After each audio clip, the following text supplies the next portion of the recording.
Joy, I think they call you, what did Uncle Shannon give you the nickname? Queen Petty. What did he say? You're Queen Petty? Well, they call me Messy B. I'm Messy B. I love all of this, Queen Petty. Like, this is who I am. This is what I think the NFL needs to be, the MLB needs to be. We need more of this. We need more real, authentic conversations.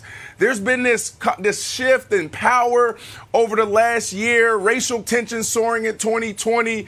We're also talking about COVID-19, the players and the owners going head to head, and we're trying to figure out what is this? Like, we need guys like Aaron Rodgers to be more real, more authentic. The owners can always hide behind the curtain and say, you know what? He's paid well. You know what? This thing is called a team. You need to sacrifice. Well, here's the deal. Everybody watching right now needs to go and watch, after our show, all 31 minutes and 39 seconds of Aaron Rodgers' press conference. This was so deep. This was so real. I mean, it was cool to watch, and I watched all of it. So here's the deal. What's happening in the National Football League right now, Joy, it's not this shift of, like, you know, power. It's really Aaron Rodgers and others are redefining what an NFL player is. Before, it's like, hey, you're a player, shut your mouth, go sit in the corner. This isn't the little LeBron James conversation, I'm more than a player, I'm more than an athlete. That's not this.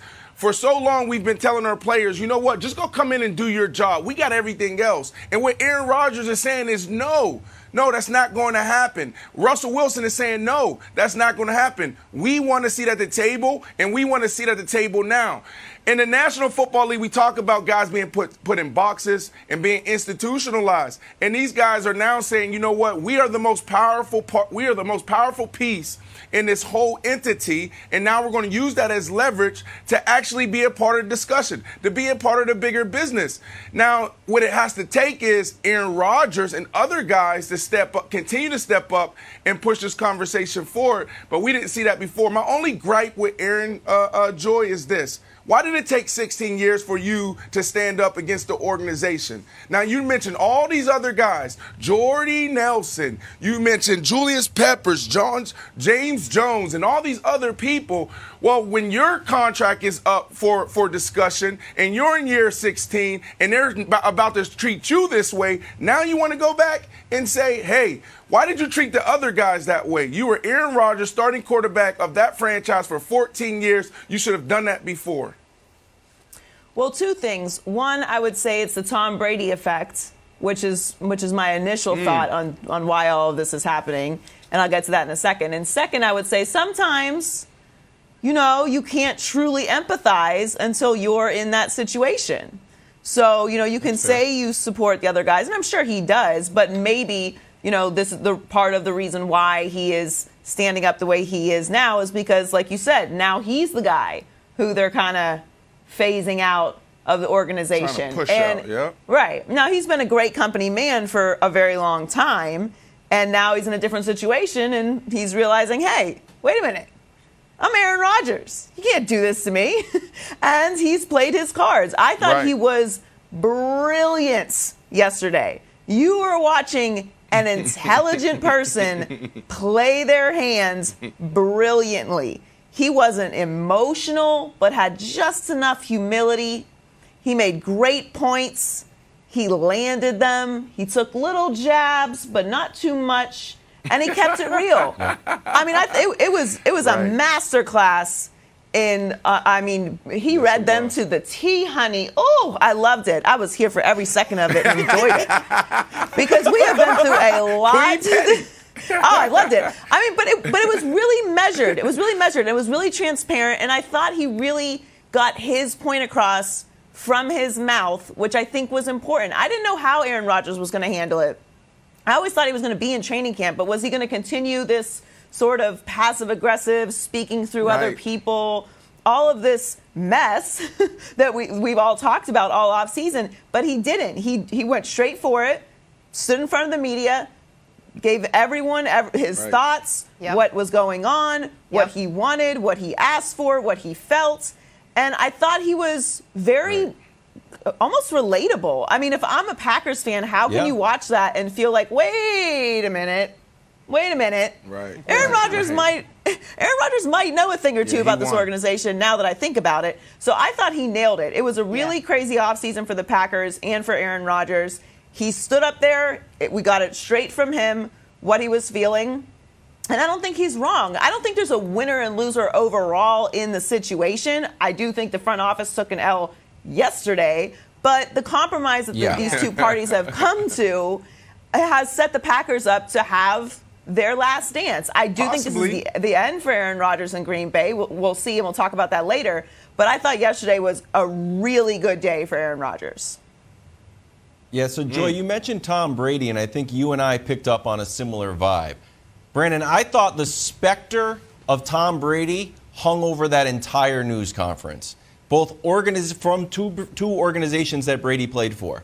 One is the Patriots, because the way that Aaron Rodgers was describing how the Packers organization ran, which is you don't get a lot of input on the personnel decisions, and we're going to cut guys before they're sort of done with they still have more left in the tank, but we're going to cut them, and we're going to try to save money. That's how the Patriots work. That is a successful plan if you have Bill Belichick pulling the strings. You also have to back it up. You got to win 6 Super Bowls. You can't run that playbook and win 1 Super Bowl because then you look foolish. And then you have the players able to say, like, this guy doesn't know what he's doing. So the other reason is this, and you said he's cutting a new path. I don't know. I think there's another layer to that because here was one of his other quotes. I'm not asking for anything that other great QBs across the last few decades have not gotten. He's not looking for special treatment. He wants to be treated like Tom Brady. And when he's talking about the recruiting process, here's an interesting fact. When Tom Brady left the Patriots organization, he didn't get a ton of say. I think he got more say than Aaron Rodgers, but Belichick's still obviously pulling the strings. Went to Tampa Bay. What's the first thing that we started to hear? Wow, Tom Brady, great recruiter, bringing guys in. And what happens? What do we see? Gio Bernard came in. Gronk obviously came in. AB came in. Leonard Fournette came in. Who scored touchdowns in the Super Bowl? AB, Gronk, Leonard Fournette. It's the first Super Bowl where every player who scored a point wasn't on the team the previous year. So I think Aaron Rodgers listen, if you want to run the Patriots system, we have to win. It didn't work. Why don't we try to run the Tampa Bay system now?